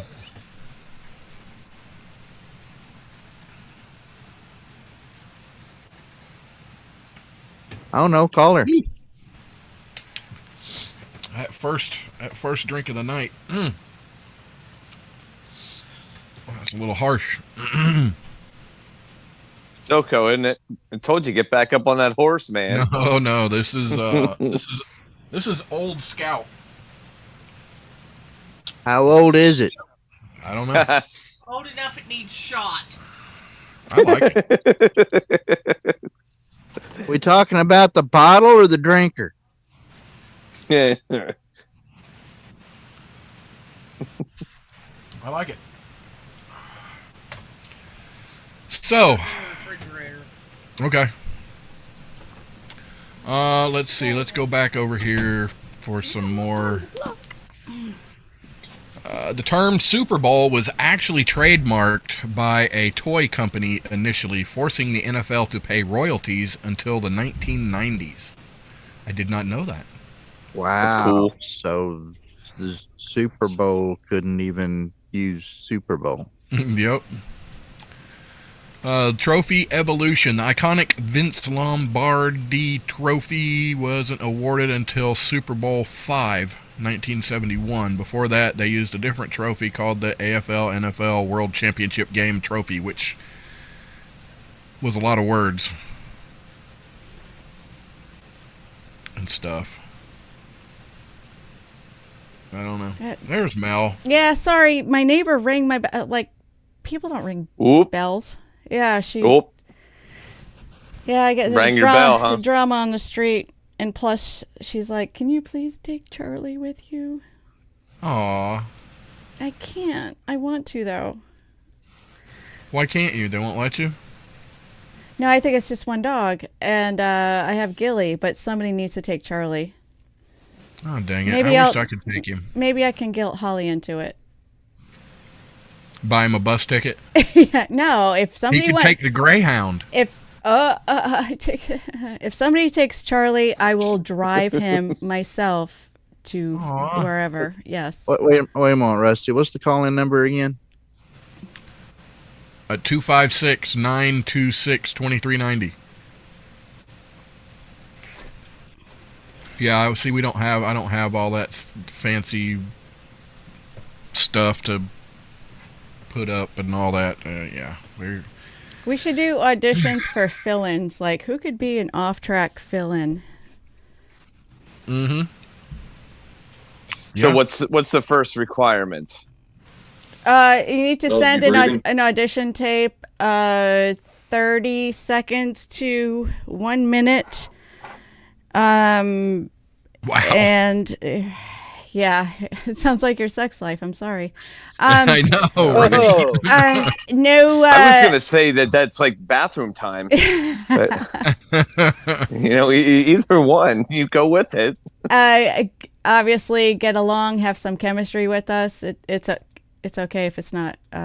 Whatever, Kinsey. And no, we've had some people on here, present company excluded. They just have this nervous laugh, like every time they talk. It's like, it's kind of annoying. Do you know what I'm talking about, Rusty? Yes. Okay. No, that wasn't I see what you did there. Deland wants your email address. Can I give it to him? Yes. Okay. Absolutely. I will. As long as he rings her bell. Gotta ring my bell. Oh wait. That's right. Hey, this is my original autograph Doc Thompson one. Ooh. Ooh, lucky you. I know. I only have a Brad Staggs autograph ripoff, and it's blue. Yeah, him and his So- bluebells. Yeah, bluebells, whatever. Sorry about that, guys. My other one has Doc, Brad, celebrity chef.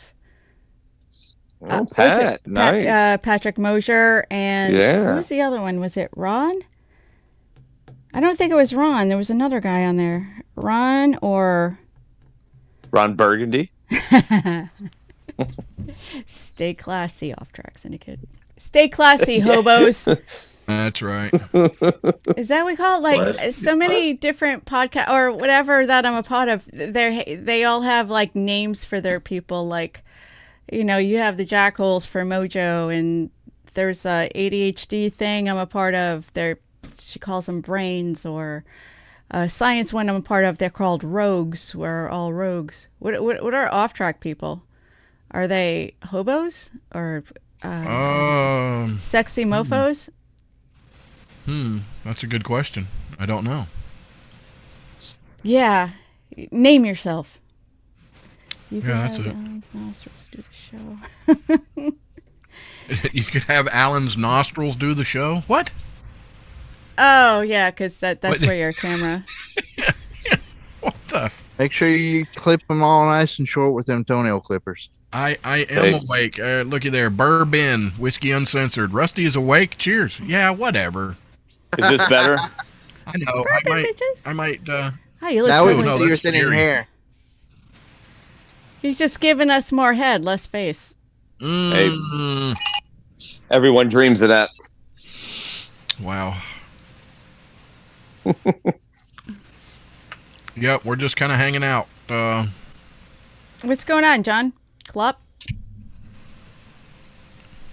Just waiting for the game to start, but otherwise, just He's just sitting there looking pretty, not talking or anything. Like, hey, here's my face. or some people it'd be a blessing if I didn't just sit there and look pretty. So, I mean, it was Super Bowl Sunday. I mean, we done what I thought we were supposed to do. We went bowling. Well, it's changed. San Francisco 10, Kansas City 13, fourth quarter. Oh man. Yeah. Yep. That's a sad story. Squizzle better do her magic. So I was hoping for San Francisco to win, but I knew Kansas City are a better team. I think San Francisco just got lucky being in the Super Bowl. Anyway, you guys want to hear about football, especially from a girl. Hey, Rusty, do you know where their shirt's from? Who? No, where? Oh, yes, from the guy that that does the bourbon stuff. Hotel Tango. That's it. I can't ever remember that name. Hotel Tango, whiskey and bourbon. Yeah. Super comfortable. He also has another company, April 1st Bourbon. And I think you should send one to your son. Right, yeah. It's supposed to be really good. All right, so did you know, this is under the did you know stuff, ketchup was once sold as medicine. In the 1800s, ketchup was marketed as a cure for indigestion, ring the bell? diarrhea, and even hangovers. Thankfully, we now know it's best suited for fries and burgers. So there you go. Well, I don't know. It might still be good for your Southern Comfort hangover. Yeah, yeah. I I'm mean, telling you, get back on that horse, man. Oh, no. Yeah. You have a little bit too much of that SoCo. Yeah, you just put some of that medication on some French fries there. Just Right. That's right. See? The world's quietest room is so silent you can hear your own heartbeat. Mm-hmm. It's located at Microsoft's headquarters in Washington and is used to test audio equipment. I was just on a website, another video that had that the other day. Apparently, you can also hear your own heartbeat. You can also hear your own joints creaking, apparently, and apparently you can also hear your lungs expand as well. Yeah. Oh, so you're basically saying you can hear that you're old. Yes. Yeah. So, I don't need a quiet room for that. Every morning. Yeah. Well, it's weird. So there's the quietest room, and then there's like the blackest paint. You can like paint the inside of a room with this all the way around, ceiling and all, and you can put like 100-watt light bulb in there, and it will only shine in like the smallest area. You know, it's like a 10 by 10 room, and it, yeah, because it absorbs all the freaking light. Is that Vanta black, or is that something else? I heard there was something supposed to be darker than Vanta, but last I knew, well, Vanta I think it was Vanta. Vanta. I think it was Vanta, but yeah, it's So what you're saying is, if we take the quietest room and paint it with the paint that makes the blackest room, make it really creepy. Yeah. Ideas. That might be sort of the equivalent to being buried alive without actually, or a black hole. You know, you find but those either in the way, back row of the trucking stop parking lots. Well, but either way, that paint belongs on Justin Trudeau's face. Yes. Wow. There's a town in Alaska called Chicken. Its residents once declared war on France and won, sort of. That's not hard. They dropped a chicken nugget on the French consulate in New York as a symbolic act of war. I don't know. I only read them. I don't write them. And then like slap them with an Eskimo glove or something like that. Hey, Probably. Rusty, Well, did I get the number wrong? Because I mean, 256-926-2390. Huh? That's it. Why? What are they saying? I don't know what anyone's saying. I thought they were supposed to call and tell us directly. I think you were trying to reach us about your car's extended warranty. Yep. Wombat Mommy, I said that you can find a black hole. I may have very been well talking about the holes that your wheels go through that ends up, having them sharp edges that mess up your tires and stuff.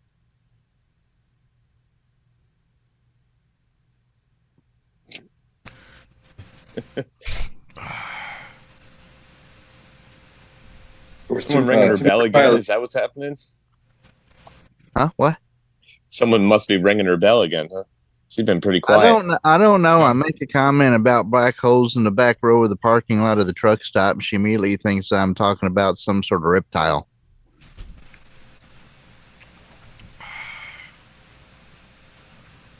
I don't know where she gets that from. Oh. There she is. Sorry, more neighbor drama. More neighbor drama. What? I said it. Someone was ringing her bell again. Mm-hmm. And not in a good way. Mm. Oh, Fake smile. More along the line of. But if anybody wants Charlie, the half beagle, half Boston Terrier, I will drive him to your house. He's such a good dog. And if he's left here, he's going to be neglected by the infirm, elderly, sick, meth head lady named Pat next door. All right. So, how far of a radius are you referring to that you'll be willing to drive? Between Mississippi and Alaska. Ooh. I love a road trip, and I haven't had one in a long time. Wow. So that's pretty much anywhere in the U.S. If you want to actually see what Melissa looks like, you can adopt a dog. Or Minus the East Coast. I'm from the East Coast. Look. Yeah, you said Mississippi to Alaska. Well, I live in Mississippi, but I'm a New Englander. Call the OffTrack Syndicate hotline and make arrangements for your new. Don't get me started. We'll have coffee or whatever, but don't tell Dawn. But don't tell Dawn or Paul because I'll get wicked pissed over there. Like you park around the corner or in their yard. Oh my God. Don't get me started. Keep your car to yourself. Yeah. Keep your car to yourself. San Francisco 16, Kansas City 13. Whoa. Wombat Mommy, I think she might be willing to drive to Florida. It's much closer than Alaska. Oh, we love Florida. Wombat Mommy lives in Florida? Well, I mean, you said Mississippi to Alaska, so she thought you meant anywhere in between. Okay, anywhere in the Americas. Up or down. North or south, whatever. So you're going to go all the way down to like Brazil, South America? Maybe Chile. I've always wanted to go there. They have a really good Merlot. Like their Merlot is some of the best. I don't know. I just stick to straight Chile. Chile. Yes. No, I will go anywhere, Conus or Alaska. Not Hawaii because I can't drive there. The last time it didn't work out very well. Yeah, engine got flooded, didn't it? Yeah.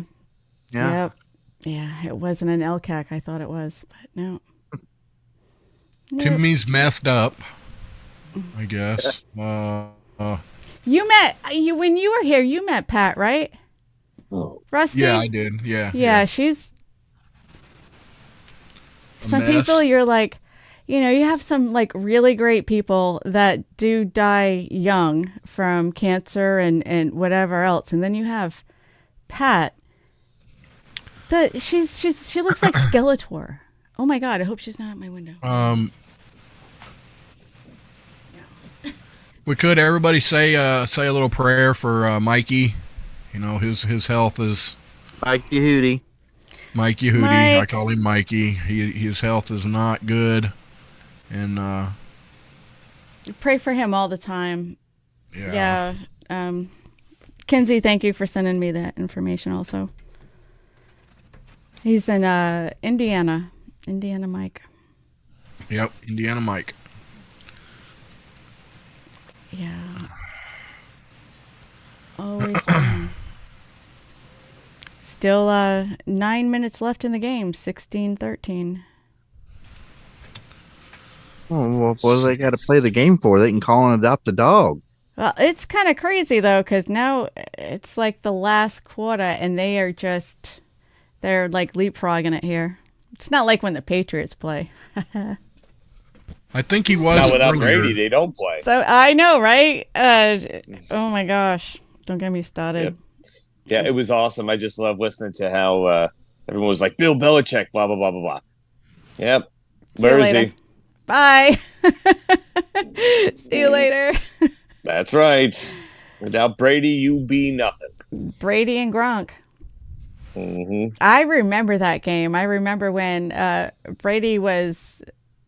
He was the backup, and it was a snowy game. Was it St. Louis they were playing? But they brought Brady in, and that was crazy.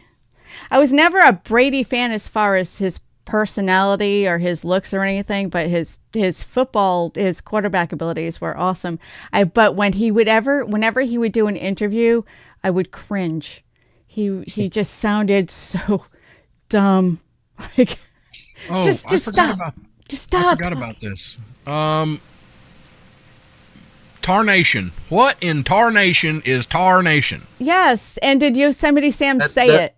Yosemite Sam. Those are South Carolina fans, is what that is. The fiery-haired, fiery-tempered scofflaw certainly seems like he'd say the word. There are plenty of ways to convey incredulity. I can't say that. Fidelity? I don't know. Yeah. Incredulity. Thank you. You're welcome. You know, the different ways, like what in the world, what on earth, what in the heck. They all do the trick. But when it comes to sounding like a pistol-toting, Stetson-wearing outlaw, none of those options can compete with what in tarnation. So what exactly is tarnation? Is it the people that... Oh, go ahead. I got this from mentalfloss.com. The meaning what in tarnation isn't, as some people assume, a truncation of... Dang it. These ads keep making everything jump around. Is not a truncation of what in the entire nation. Tarnation is basically just a gentler version of damnation. Much like heck is to hell, darn is to damn. According to the Oxford English Dictionary, tarnation grew out of two terms. Darnation, a natural variant of damnation, and tarnal, T-A-R-N-A-L, a pronunciation of eternal that was used as a mild curse. You might say that tarnal cat in the same way you'd say that darn cat. Though we generally associate tarnation with Wild West, it wasn't confined to that era. The earliest reference to the term is in a writing from a 1787 play called The Contrast, a comedy in 5 acts. The play often cited as America's first theatrical comedy, satirized two notable sects of American society: the preening, snooty Europhiles and the hardy, honorable patriots. I don't know. In short, tarnation and its offshoots evoke a sense of homespun Americana. So, did Yosemite Sam ever say, what in tarnation? Anybody? Yeah, I think he did. I'm going to say no, he probably did not. Many people consider Looney Tunes Yosemite Sam, the hot-tempered gunslinger whose mustache is almost as big as his hat, which is even bigger than he is, to be the poster child for the expression. But that widespread belief that Sam had been shouting that phrase could be classified as an example of the Mandela effect. Oh, yeah. Now, he is the rootinest, tootinest gunslinger in the north, southeast, and west. The Pecos, yes. Yep. So we couldn't find a single instance of him saying the word tarnation in any Looney Tunes cartoon, starting with his debut in 1945 and ending in 1964. And even if one did happen to slip by us, that's hardly enough to earn tarnation, or what in tarnation, the distinction of being an iconic catchphrase for the character. Far more often you can hear him yelling, great horny toads. Yep. And damn toads. And varmint, calling Bugs Bunny a varmint or a galoot. All tied up, by the way. But now, later on, not the game now. In a 1992 cartoon, he says, tarnation, some rabbit's got his footy prints all over my desert. In 2012, the new, I do not like the new Looney Tunes. I don't like them. It's just not the same. Of course it's not the same. It's new. Us old people, we don't like new stuff. That's just human nature. We don't like people changing our shit. Change sucks. Tradition. Yeah, it's fine. If the younger kids like it, it's fine. We don't like it because it's not ours. Ooh. Yeah, but the voice isn't the same. It's not Mel Blanc, so it can't be. Yeah, it's not going to be the same. It's not going to be the same. So let the young kids have theirs.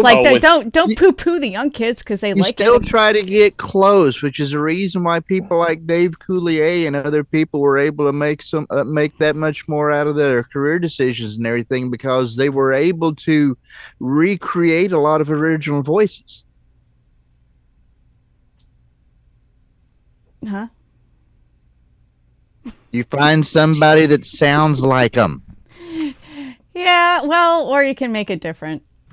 It's fine. Jimmy the Pilot AI will bring back Mel Blanc. That's true. I was just gonna say that. Yeah. Or Mel Blanc. Either one is good. Or yeah. Look up AI George Carlin and listen to that. Yeah. That right there is scary, because you have an AI personality telling you how people that are stand-up comedians and newscasters and whoever else are some of the people that are in line to lose their job to AI. Did you know Mel Brooks is still alive? Okay. Mel Brooks, yeah. Okay. Yeah, sure. he had but to he's be like because 90 something, right? He's really up there. There's some times where I was listening to this podcast and they thought Gene Hackman was dead. And they kept talking about Gene Hackman for like a week, and then they got all this hate mail saying, no, Gene Hackman's still alive. He just hasn't made anything. But Mel Brooks did make something last year, and unfortunately, it was unwatchable for me. And I love Mel Brooks. But that new... The World Part 2? Yeah, it was not good. Now, he was I wanted to love it. I wanted to so bad. Now, he was part of Paws of Fury, which was basically a cartoon kid-friendly remake of Blazing Saddles. Mm-hmm. And speaking of which, the said movie celebrating 50 years, I believe, this past week or the week before? Mm-hmm. Classic. And Young Frankenstein is still my favorite. Oh, yes. I love Young Frankenstein. I love all those Mel Brooks. like that. Yes. History of the World Part 1. What's his name? Oh, God. And he'd pull a chicken out of his butt and he'd go, here, watch this. And my hero, my female comedy hero. Yeah. Madeline Kahn. I mean, she's just Oh. the best. Another one that died too young. Her and as Mrs. White in Clue. Oh. Yes. Oh, I'm trying to. I'm trying to think of a line because I used to know that movie by heart. She likes her. She says she likes her men like her tissue or Kleenex, soft, strong, and disposable. Yes. Do you know how Rusty likes his women? Ground up and in the freezer. Well, nice. No, you like your women like your coffee. Oh, right. Ground up and in the freezer. Cold, black, and bitter. Yes, there you go. Too. Yes. Yeah, Klopp, did you show your hands? Yes. Okay. All right, that's it, folks. If not,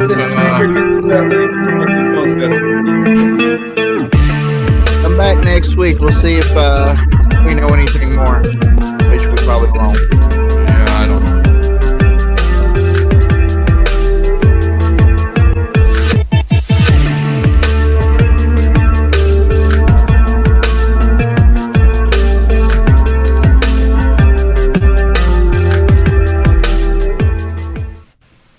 We are still streaming, so let me know when you want to get off. Whoa. Well, I don't want to do it while we're streaming. Still tied up. San Francisco, Kansas streams. City. Jeff, thank you. Hey, we love you too. We love all you people. Jeff. Except for that one guy. Yeah. But we won't talk about him. I always volunteer to be that one guy every time Brad would say it. Right? Yeah. So I'm like, okay, leave me out. So, but. Off track or Super Bowl? Vote now. Well, off track, of course. The Kirks want to Zoom. Of course. Jump in here. Yes. Let's keep it rolling. We do love you. Me and my nostrils. Yes. So, are you the guy, Brad? I haven't listened to the Daily Mojo in a long time. Are you the Alan? Yeah, Alan Trotter. Yeah. Oh, okay. Alan Trotter. Yeah, that's him. That's me. Kinsey That's is awesome. streaming right now. Wait, what? Streaming.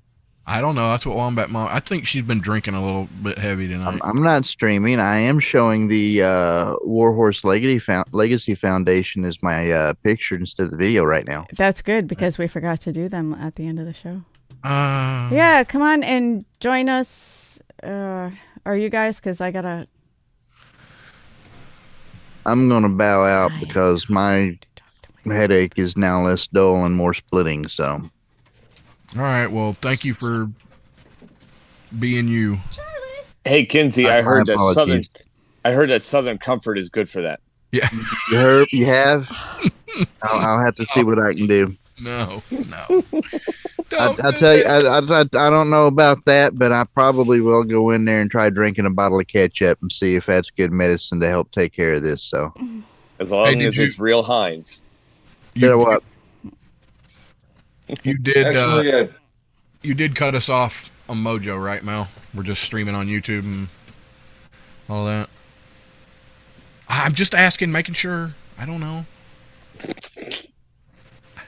Yes, I'm gonna cut us off on YouTube too. I gotta go. I gotta go finish seeing what freaking neighbor wants. All right. Where's the stream Bye, button? folks. Bye. If you want to join, well, I could put. Wait a minute. I could put the link in. Yeah, put the link in the stream real quick. Oh, there's Taylor Swift. Hey. Oh, I gotta go now. Is he gone? Yeah. So you make that and make it clickable because I'm not even a moderator on my